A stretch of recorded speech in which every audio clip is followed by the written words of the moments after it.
Hello everyone and welcome back to the Software Pulse. It is your host Francesco again, and welcome back to another news segment. Now it's going to be pretty much a roundup week of things we've already sort of featured before, but hopefully it gives you a nice roundup of what's happened in pretty much August for productivity software. Now, just before we dive in, guys, a huge thank you to Setup this week for sponsoring the Keep Productive YouTube channel. It's an honor to have them as a sponsor. You can check them out in my full review below, as well as get access to their service. You can basically rent Mac apps. There's over 120 of them, and in that set monthly rate, you get access to all of them, which makes it super easy and super convenient.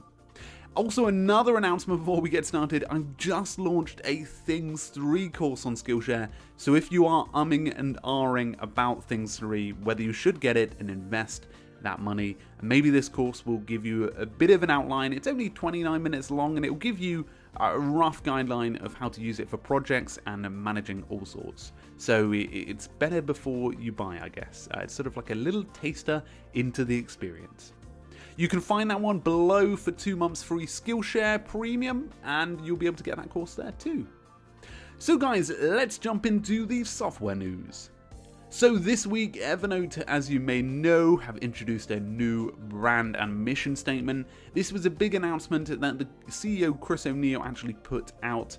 And of course, it's being received sort of mixed opinions. A lot of people were saying, why are they focusing on their branding when they should be focusing on their product improvement?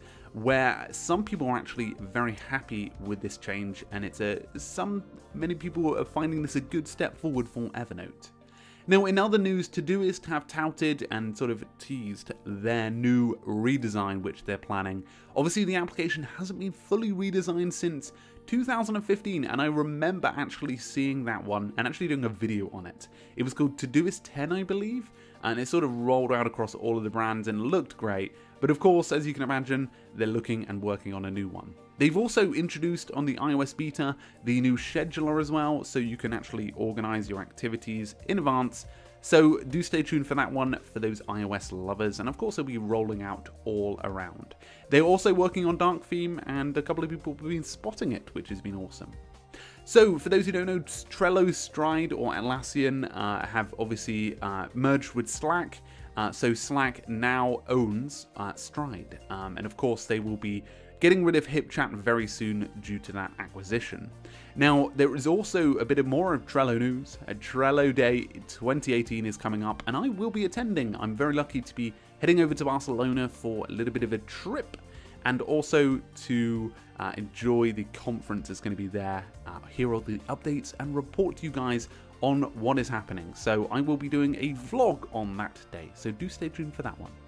So the real big news that has hit a lot of people is Newton is leaving the email market. Now, Newton Mail has been around for a fair while now, around about 2 years, but previously as Cloud Magic since 2013. So a bit of a long-standing resource in the community. Now, of course, there are plenty of alternatives out there. I've actually just done a video on alternatives, and I will be doing full roundups of the other applications very, very soon. Now, talking about email applications, PolyMail has introduced 3 new experiences: comment mentions inside of email so that you can communicate with team members. This is something that Spark actually had previously, but this is something that PolyMail have just added to their paid experience. They've also got now a Slack integration, so you can get nudges when new emails come in and other people are working on those emails. Now, moving on to a new Trello Powerup that's been introduced. Wistia did a conference last week. They are a video marketing company, but basically they have this product that installs as a power-up inside of Trello, allowing you to see all of the statistics on a video. So I thought this might be helpful for those video marketers out there, or even marketers looking to sort of embed research into their Trello boards. Now, moving on to Basecamp 3, obviously I don't talk much about Basecamp, but I will be talking about them very soon because I want to do a full review of them. They have added recurring events for calendars. So inside of the experience, you can now have recurring and repeat events or activities that you are working on, which is very helpful. Now, for those who don't know, Instapaper sort of hit a bit of a blockade a couple of weeks ago with the GDPR announcement, but they have now separated from Pinterest, which I believe they were acquired by. Now, Instapaper now launched their Premium, which is priced at $2.99 a month or $29.99 a year, but the Premium sort of allows you to go a bit deeper with your Instapaper experience. Now, for those who don't know, Google One is now rolling out across the US slowly. This is basically a storage experience, allowing you to essentially take all of your Drive pricing plans and sort of embed them into one. So it's now sort of this communicated a lot easier via Google services. Now, talking about storage services, OneDrive has now officially announced automatically backing up your PC's document, pictures, and desktop folders, which is a nice addition, and I can imagine a lot of OneDrive users are loving that.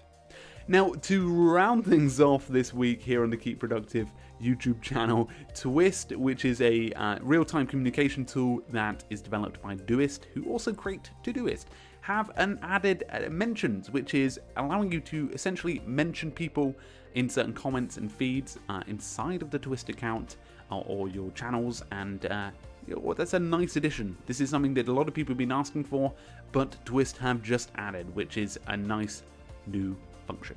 So guys, that was a nice roundup to the news. Let me know in the comments what your favorite news piece is this week. It'd be great to hear, as well as whether you heard any news that you would like to share with us all in the comments below.